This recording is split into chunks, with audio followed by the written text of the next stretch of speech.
The recent Insomniac data breach, the leaks, the files, yes, it really revealed a lot of things in the gaming industry. For one, YouTubers like the Kind of Funny Games, the reason why they don't want to talk about it is because they have a clear bias for Insomniac Games, as they say it here.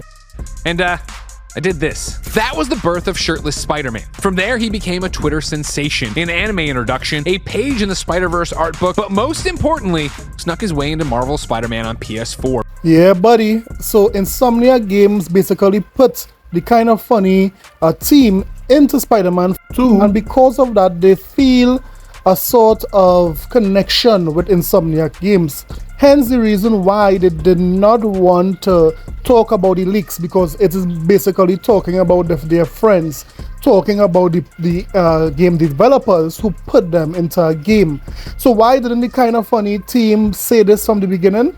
Only they would know. Because Insomniac thought the bit was so funny. So imagine my honor that after Kind of Funny introduced shirtless Miles Morales, Insomniac thought it was so endearing they put both the Spider Bros in Marvel Spider-Man 2.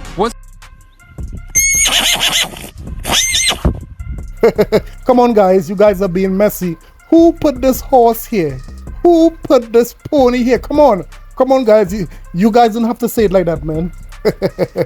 These Insomniac leaks are so powerful that it is causing some YouTubers to reconsider how they view leaks and hacks. Yes, even Reforge.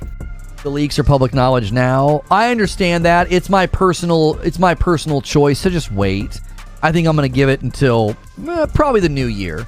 Once we're into the new year, I'll feel comfortable referencing what everybody already knows. It's just a respect thing. I think I'm going to start treating leaks a little bit differently. I don't care who it is, whether it's Xbox or PlayStation. I'm just going to want to consider the damage it can do and just try to have a standard here where we don't go into specifics in the early days. We can still talk about them and report on them and talk about the reactions and the feedback and what people think without going into the details, you know. Yes, guys, these Insomniac leaks are so powerful. These guys are just changing their whole format in YouTube. I mean, these leaks are so revealing that even some YouTubers, some pony YouTubers, are starting to give masculine advice to their audience. In a day and age where everyone is seemingly questioning what is masculinity, what does it mean to be masculine? Like, what does it truly mean to be a man, right? To have those masculine qualities. What's toxic? What's not? I can tell you, dude, you play God of War 2018 and Ragnarok. Who? And you get to the end of Valhalla.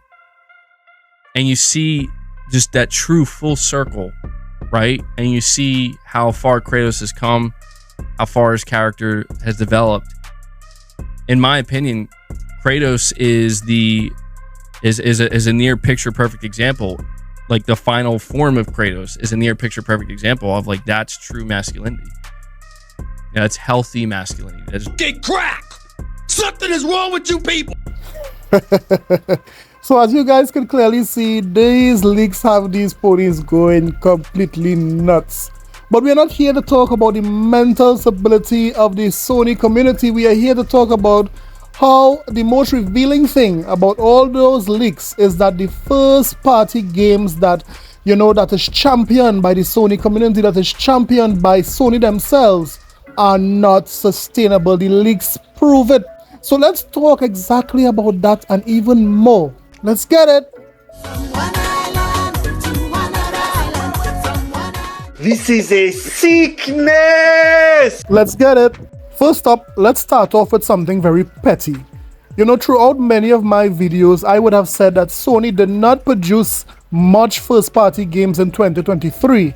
I consistently said that they produced only Spider-Man 2 and MLB The Show. And throughout those videos, Sony fans would complain and said you are dead wrong.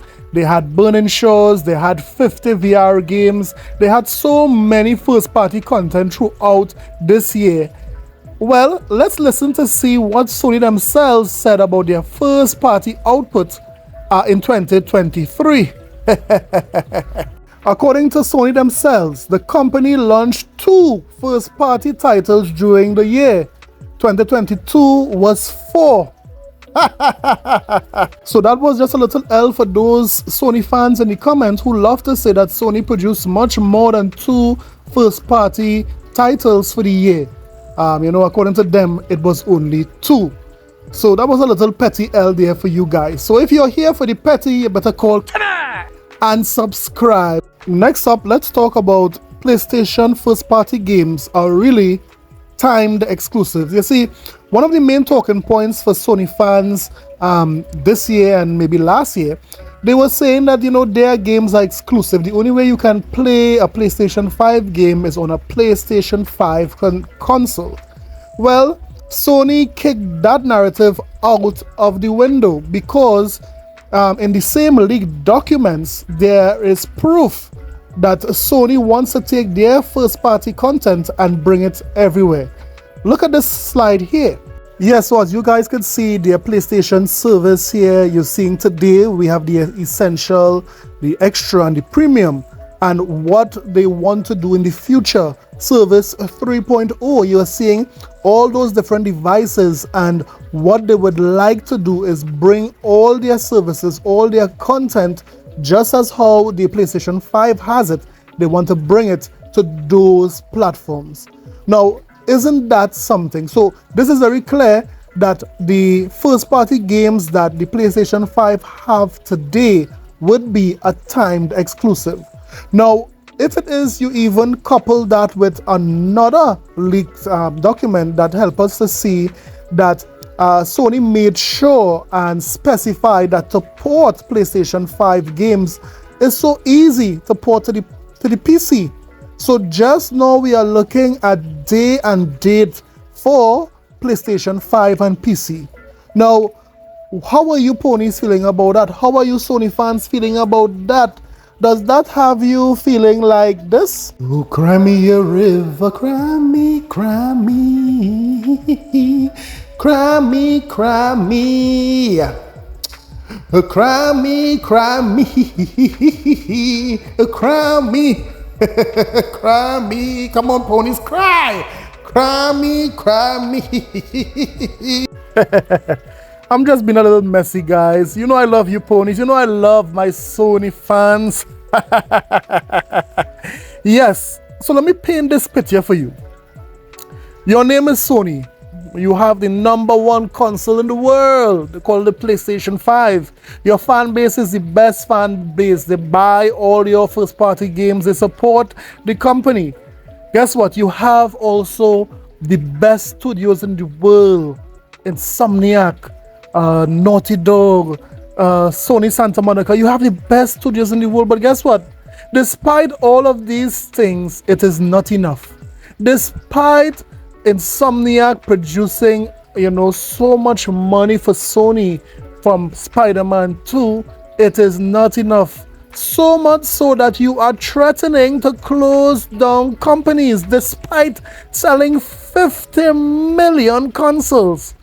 Well, that is exactly what is happening here in the Sony community, yes. The leaked documents show that Sony is alleging to, shut down studios, or, make budget cuts and all of these things. Although Spider-Man did so well, is it never enough, Sony? Listen to this article here. Sony allegedly pressured Insomniac to make budget cuts despite Spider-Man 2's success. Sony is trying to reduce the budget spent on developing games for the foreseeable future. Insomniac Games' recent successes are supposedly still not churning out as much profit as Sony would like. The leaked documents confirm that the company wants Marvel's Spider-Man dev to make budget cuts for its upcoming games in the future. As discovered by Kotaku, the detail was found by examining the recently leaked internal docs exposed because of the ransomware hack. Sony is looking for ways to reduce budget costs with the devs each new arrival. While all of Marvel's Spider-Man games have been quite full of improvements over the others, the sacrifice behind the scenes was the increased budget cost for them. However, it was not the case with Spider-Man Miles Morales, the spin-off entry that took only $90 million to develop and still produced large profits compared to others. We have to make future AAA franchise games for $350 million or less. In today's dollars, that's like making Spider-Man 2 for $215 million. That's $65 million less than our Spider-Man 2 budget, is 3x the investment in Spider-Man 2 evident to anyone who plays the game. Reads leaked slides from earlier this year. One of the leaked docs has touted the potential of Marvel's Venom, saying it can bring huge profits with a low budget as well. The docs described it as another spin-off title to come out between Spider-Man 2 and 3. Its story would be a bridge to Spider-Man 3 and feature the same length as Miles Morales. The gossiped spin-off is rumored to have the same price as Miles Morales, standing at $49.99.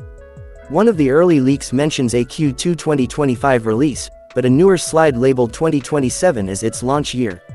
Sony also paints a grim picture for Insomniac Games in the leaks. Besides the budget cuts, a reduction of 50 or more devs is also mentioned to meet its goals.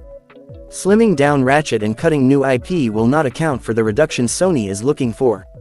To remove 50 to 75 people strategically, our best option is to cut deeply into Wolverine and Spider-Man 3, replacing lower performers with team members from Ratchet and new IP.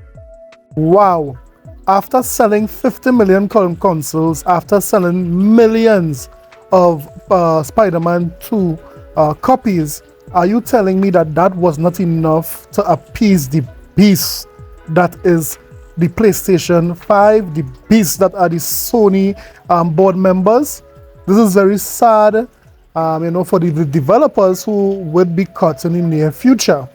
But guys, I think we beat the pony enough for the day. I'm going to end it here because I could have talk about how Wolverine devs are looking towards Hellblade 2 to get inspiration as to what graphical fidelity they would like to reach. I could have spoken about that.